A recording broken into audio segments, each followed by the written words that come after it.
हजुरलाई आज म घरमै सजिलैसँगले गुन्द्रुकको पिरो अचार बनाएर देखाउँदैछु।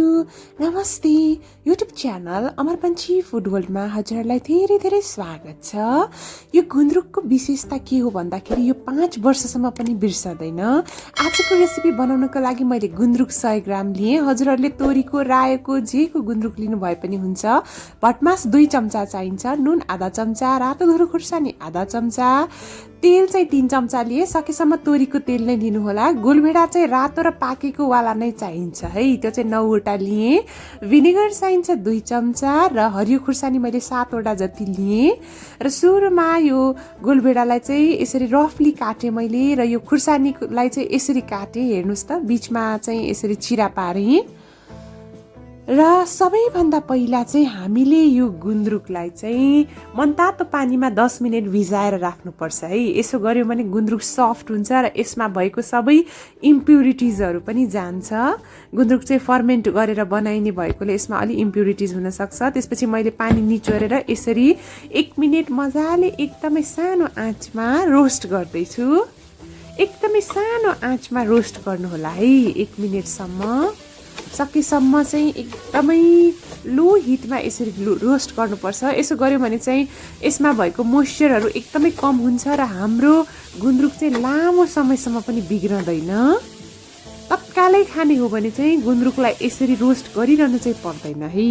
र यसलाई चाहिँ मजाले मैले एकैछिन 10 मिनट यत्तिकै खुल्ला हावामा सुक्नलाई छोडिदिएँ। त्यसपछि एउटा प्यानमा मजाले तोरीको तेल राखेँ मैले 3 चम्चा जति। त्यसपछि सुरुमा हरियो खुर्सानी फ्राई गर्नुपर्छ। हजुरहरूले हरियो खुर्सानीको सट्टामा रातो खुर्सानी राख्नु भए पनि केही फरक पर्दैन। यो रेसिपीको विशेषता के हो भन्दाखेरि हामीले मजाले घरमै पाइने सामग्रीहरूबाटै बनाउन सक्छौँ। गोलभेडालाई पनि मैले राखेर बिस्तारै बिस्तारै पकाउँदैछु। गोलभेडा राखिसकेपछि मजाले कभर गरेर हाई फ्लेममा पकाउन सक्नुहुन्छ। गोलभेडा चाहिँ मजाले रातो र पाकेकोवाला नै राख्नुहोला है। अझ सकेसम्म अर्ग्यानिक गोलभेडा राख्नुभयो भने अझ स्वास्थ्यको लागि राम्रो हुन्छ। यो चाहिँ फर्मेन्ट गरेर बनाउने अचार होइन, त्यही भएर यो अचारलाई हामीले घाममा सुकाउने झन्झट पनि हुँदैन। हजुरहरूले सिसाको बोतलमा वा प्लास्टिकको बोतलमा चाहिँ मजाले स्टोर गर्न सक्नुहुन्छ।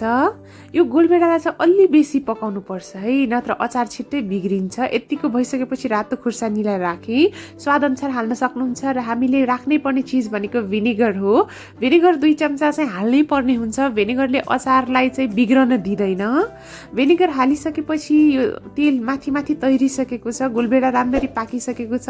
पाकिसकेपछि पनि हामीले मजाले 1 मिनट चाहिँ एक्स्ट्रा पकाउनु पर्छ। यसो गर्यौँ भने अचार बिग्रदैन।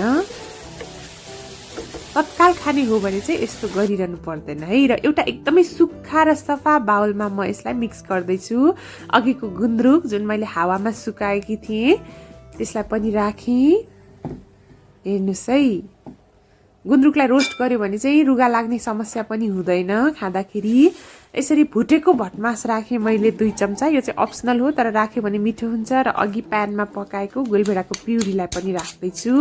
अब चाहिँ हजुरहरूलाई म के भन्न चाहन्छु भन्दाखेरि एकदम सुक्खा र सफा हातले यसलाई मोल्नुपर्छ हामीले। सकेसम्म चम्चाले नमोल्नु होला है, किन भन्दाखेरि भित्रैसम्म मसला पुगेन भने गुन्द्रुक त्यति टेस्टी बन्दैन। त्यही भएर सकेसम्म एकदमै मजाले हातले समय दिएर 3-4 मिनटसम्म मजाले मोल्नुपर्छ हामीले। यो गुन्द्रुक चाहिँ तत्कालै बनाउने बित्तिकै पनि खान सकिन्छ। हजुरहरूले खाना, रोटी, नान, परौठा जेसँग खानु भए पनि हुन्छ। र एकदमै हेल्दी तरिकामा चाहिँ यसलाई मैले बनाउने कोसिस गरेकी छु। हत्तपत्त बिग्रदैन पनि। कहिलेकाहीँ तरकारी बनाउन अल्छी लागेको बेला हजुरहरूले दालसँग मजाले खान सक्नुहुन्छ यो रेसिपी चाहिँ।